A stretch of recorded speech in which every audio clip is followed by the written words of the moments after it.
শেখ মুজিবুর রহমানের সঙ্গে তুলনা করা হলো পাকিস্তানের সাবেক প্রেসিডেন্ট ইমরান খানের। ভারত এবার পাকিস্তানকে টেক্কা দিতে নতুন যুদ্ধবিমান কেনার উদ্যোগ নিয়েছে।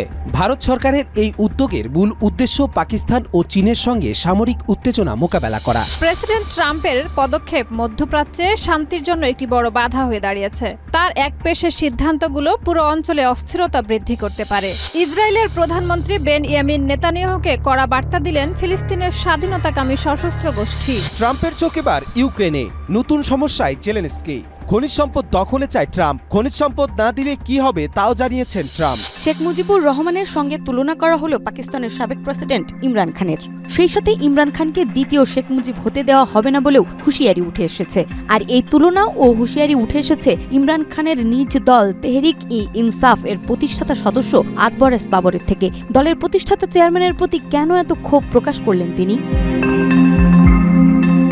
পাকিস্তানি তেহরিক-ই-ইনসাফ বা পিটিআই এর প্রতিষ্ঠাতা সদস্য আকবর এস বাবর তার নিজ দলের কঠোর সমালোচনা করেছেন। দলটি দেশবিরোধী রাজনীতিতে জড়িত বলে অভিযোগ তুলে ইমরান খানকে শেখ মুজিবুর রহমানের সঙ্গে তুলনা করেছেন। পাকিস্তানি সংবাদ মাধ্যম শামা টিভি 11 ফেব্রুয়ারির এক প্রতিবেদনে এই তথ্য উঠে এসেছে। বাবর ইমরান খানের দেওয়া 6 দফা শেখ মুজিবুর রহমানের ঐতিহাসিক 6 দফার সঙ্গে তুলনা করেন। তিনি এই সময় সতর্ক করে বলেন, পিটিআই এর মধ্যে ক্ষমতার লড়াই 1971 সালের মতোই ভয়াবহ পরিণতির দিকে নিয়ে যেতে পারে। কিভাবে শেখ মুজিবের 6 দফা পূর্ব পাকিস্তানকে বিচ্ছিন্নতাবাদের দিকে পরিচালিত করেছিল তা স্মরণ করিয়ে দিয়ে তিনি বলেন, ইতিহাসের পুনরাবৃত্তি হওয়া উচিত নয়। বাবর আরও বলেন, পিটিআই নেতারা জাতীয় স্বার্থের চেয়ে ব্যক্তিগত লাভকে প্রাধান্য দিচ্ছে। আজও তারা সবকিছু করছে শুধুমাত্র ক্ষমতার লোভে। কিন্তু মনে রাখবেন, পাকিস্তানের দ্বিতীয় শেখ মুজিবুর রহমানের জন্ম হবে না। এমনকি জন্ম নিতে চাইলেও পাকিস্তানিরা জন্ম নিতে দেবে না। 2022 সালের এপ্রিলে পার্লামেন্টে অনাস্থা ভোটে হেরে ক্ষমতাচ্যুত হওয়ার পর দেশটির রাজনীতিতে কঠিন সময় পার করছে ইমরান খান। মুসলিম লীগ নেতৃত্বাধীন বর্তমান সরকার এবং সামরিক এস্টাবলিশমেন্টের নানামুখী চাপে রয়েছে তার দল। ইমরান খান জেলে থাকায় তার দলের বিভক্তি দেখা দিয়েছে। নাজমা, মাই টিভি। ভারত এবার পাকিস্তানকে টেক্কা দিতে নতুন যুদ্ধবিমান কেনার উদ্যোগ নিয়েছে। ভারত সরকারের এই উদ্যোগের মূল উদ্দেশ্য পাকিস্তান ও চীনের সঙ্গে সামরিক উত্তেজনা মোকাবেলা করা।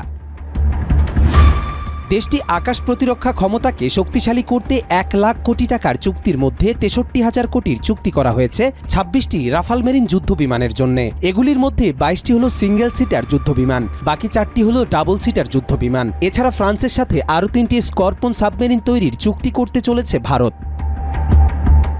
ভারতীয় বিমান বাহিনীর কাছে এসব যুদ্ধবিমান বিশেষভাবে গুরুত্বপূর্ণ হয়ে উঠবে, কারণ পাকিস্তানের সাথে সীমান্ত সংঘাত ও আকাশ সীমায় উত্তেজনা বাড়ানোর জন্য এসব বিমানকে বিশেষভাবে প্রস্তুত করা হচ্ছে। বিশেষজ্ঞরা বলছেন, এসব যুদ্ধবিমান ভারতীয় সেনাবাহিনীকে আকাশে আধিপত্য বিস্তার ও দেশীয় নিরাপত্তা আরও শক্তিশালী করতে সহায়তা করবে।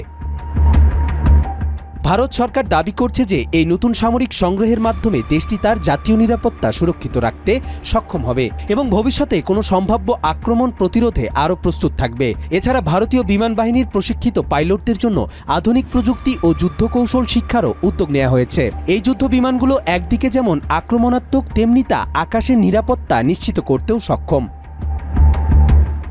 এখন দেখার বিষয় হবে এই যুদ্ধবিমানগুলো ভারতীয় বিমান বাহিনীর আকাশ প্রতিরক্ষার ক্ষেত্রে কতটুকু কার্যকরী হতে পারে এবং পাকিস্তান ও ভারত সম্পর্কের ওপর এর কি প্রভাব পড়তে পারে। কবির চৌধুরী, মাই টিভি। প্রেসিডেন্ট ট্রাম্পের পদক্ষেপ মধ্যপ্রাচ্যে শান্তির জন্য একটি বড় বাধা হয়ে দাঁড়িয়েছে। তার একপেশের সিদ্ধান্তগুলো পুরো অঞ্চলে অস্থিরতা বৃদ্ধি করতে পারে। মধ্যপ্রাচ্যে শান্তি প্রতিষ্ঠার পথে যেন কাঁটা হয়ে দাঁড়িয়ে গেছেন মার্কিন প্রেসিডেন্ট ডোনাল্ড ট্রাম্প। তিনি আবারও বলেছেন, গাজা পুনর্গঠনের জন্য এই উপত্যকা থেকে ফিলিস্তিনিদের অন্যত্র সরিয়ে ভূখণ্ড দখলে নেবেন।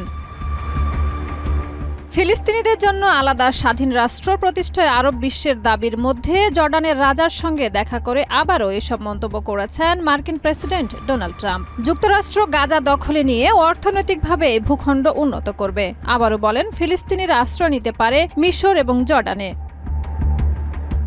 ডোনাল্ড ট্রাম্প হোয়াইট হাউসের দায়িত্ব নেওয়ার পর মধ্যপ্রাচ্যে উত্তেজনা কমার পরিবর্তে উল্টো বেড়ে গেছে। ট্রাম্প আর নেতানিয়াহুর বন্ধুত্ব বড় ধরনের সংঘাতের দিকে নিয়ে যাচ্ছে মধ্যপ্রাচ্যকে। উপত্যকা নিয়ে একের পর এক বেফাঁস মন্তব্য করে যাচ্ছেন ট্রাম্প আর নেতানিয়াহু। মঙ্গলবার ডোনাল্ড ট্রাম্পের পর বেনিয়ামিন নেতানিয়াহু ঘোষণা দেন শনিবারের মধ্যে সব ইসরায়েলি বন্দীকে মুক্তি না দিলে গাজায় যুদ্ধবিরতি আর কার্যকর থাকবে না। এদিকে মিশরের পরিকল্পনা জর্ডান আর সৌদি আরবকে সঙ্গে নিয়ে গাজা পুনর্গঠনের প্রস্তাব দেবে কায়রো, কিন্তু ফিলিস্তিনিদের বাস্তুচ্যুত করা হবে না। দেশটির পররাষ্ট্র মন্ত্রণালয় জানায় মার্কিন প্রেসিডেন্ট ডোনাল্ড ট্রাম্পের সঙ্গে গাজা ইস্যুতে কাজ করতে আগ্রহী মিশর। মধ্যপ্রাচ্যে শান্তি প্রতিষ্ঠার স্বপ্ন একদিকে যেমন জরুরি, তেমনি এর জন্য কী ধরনের কৌশল প্রয়োজন তা নিয়েও বিশাল বিতর্ক চলছে। প্রেসিডেন্ট ট্রাম্পের শাসনকাল শেষ হওয়ার পর তার পদক্ষেপগুলো ইতিহাসে কিভাবে মূল্যায়িত হবে তা সময়ই বলে দিবে। Shahida Ruby, MyTV.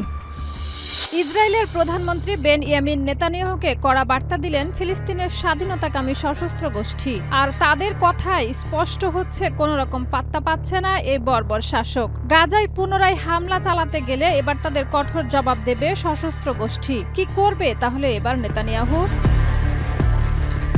জিম্মিদের ফিরিয়ে না দিলে গাজায় যুদ্ধবিরতি বন্ধ করে তীব্র সামরিক অভিযান শুরু করবে বলে হুঁশিয়ারি দিয়েছে ইসরায়েলের প্রধানমন্ত্রী বেনিয়ামিন নেতানিয়াহু। নেতানিয়াহুর বক্তব্যের পাল্টা বিবৃতি জানিয়েছে ফিলিস্তিনের স্বাধীনতাকামী সশস্ত্র গোষ্ঠী। গোষ্ঠীটি জানিয়েছে তারা অস্ত্রবিরতি চুক্তি মেনে চলতে প্রস্তুত, যে কোনো জটিলতার জন্য ইসরায়েলকে দায়ী করা হবে। আর এ তথ্য উঠে এসেছে বিবিসির প্রতিবেদনে।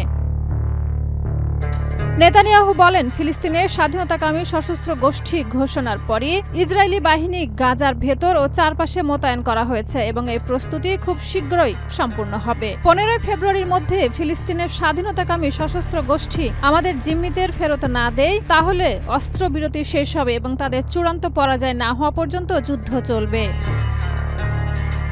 তবে ইসরায়েলি কর্মকর্তাদের মধ্যে জিম্মিদের মুক্তি নিয়ে বিভ্রান্তি দেখা দিয়েছে। কেউ কেউ বলছেন ফিলিস্তিনের স্বাধীনতাকামী সশস্ত্র গোষ্ঠী যদি 15 ফেব্রুয়ারি নির্ধারিত 3 জন জিম্মিকে মুক্তি দেয় তবে অস্ত্রবিরতি অব্যাহত থাকতে পারে। তবে ইসরায়েলের পরিবহন মন্ত্রী মিরি রেঘেভ সামাজিক যোগাযোগ মাধ্যমে লেখেন, আমরা স্পষ্ট সিদ্ধান্ত নিয়েছি সব জিম্মিদের মুক্তি না দেওয়া হলে যুদ্ধ অব্যাহত থাকবে। এদিকে ইসরায়েলের প্রধানমন্ত্রী নেতানিয়াহুর আগে যুক্তরাষ্ট্রের প্রেসিডেন্ট ডোনাল্ড ট্রাম্পও ইসরায়েলকে অস্ত্রবিরতি চুক্তি বাতিল করার পরামর্শ দেন। স্বাধীনতাকামী সশস্ত্র গোষ্ঠী ও ফিলিস্তিন কর্তৃপক্ষ ট্রাম্পের গাজা দখলের প্রস্তাব প্রত্যাখ্যান করে। ট্রাম্পের প্রস্তাবে বলা হয় গাজায় মার্কিন প্রশাসন থাকবে এবং 2 মিলিয়ন ফিলিস্তিনিকে সরিয়ে সেখানে নতুন অবকাঠামো তৈরি করা হবে। Shahida Ruby, MyTV. ট্রাম্পের চোখ এবার ইউক্রেনে, নতুন সমস্যায় জেলেনস্কি। খনিজ সম্পদ দখলে চায় ট্রাম্প, খনিজ সম্পদ না দিলে কি হবে তাও জানিয়েছেন ট্রাম্প। এবার মার্কিন প্রেসিডেন্ট ডোনাল্ড ট্রাম্প ইউক্রেনের বিরল খনিজ সম্পদে যুক্তরাষ্ট্রের প্রবেশাধিকার চেয়েছেন। তিনি বলেছেন, ইউক্রেন যদি তার ভূখণ্ডে থাকা বিরল খনিজ উপাদান যুক্তরাষ্ট্রকে দিতে সম্মত হয় তবে কেবল তাহলেই আমরা তাদের সহায়তা অব্যাহত রাখব।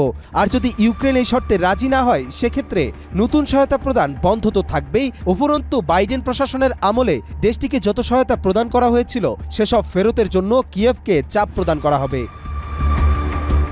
সোমবার মার্কিন টেলিভিশন চ্যানেল ফক্স নিউজকে দেয়া এক সাক্ষাৎকারে ট্রাম্প দাবি করেন, রাশিয়া ইউক্রেন যুদ্ধ শুরু হওয়ার পর থেকে এ পর্যন্ত কিয়েভকে সামরিক ও অন্যান্য খাতে সহায়তা বাবদ 3000 থেকে 3500 কোটি ডলার সহায়তা দিয়েছে ওয়াশিংটন। এর বিনিময়ে 5000 কোটি ডলার সমমূল্যের বিরল খনিজ উপাদান চায় ট্রাম্প ও কিয়েভ মৌখিকভাবে তাতে সম্মতিও দিয়েছে। এখন শুধু লিখিত চুক্তির অপেক্ষা। এছাড়া ট্রাম্প ইউক্রেনকে সতর্ক করে বলেছেন তারা এই চুক্তিতে সম্মত হবে কিনা তা তাদের ব্যাপার। অদূর ভবিষ্যতে পুরো ইউক্রেন রুশ ভূখণ্ডে পরিণত হবে কিনা সেটিও তাদের অভিরুচি, কিন্তু আমি আপনাকে বলছি ইউক্রেনে যে অর্থ আমাদের গিয়েছে তা ফেরত আনতে হবে এবং আনতেই হবে। এই পরিস্থিতিতে ইউক্রেনের বিরল খনিজ সম্পদ নিয়ে যুক্তরাষ্ট্রের আগ্রহ ও ট্রাম্পের শর্ত সাপেক্ষ সহায়তা অব্যাহত রাখার প্রস্তাব আন্তর্জাতিক সম্পর্ক ও ভূরাজনৈতিক প্রেক্ষাপটে নতুন মাত্রা যোগ করেছে। কবির চৌধুরী, জয়, মাইটিভি।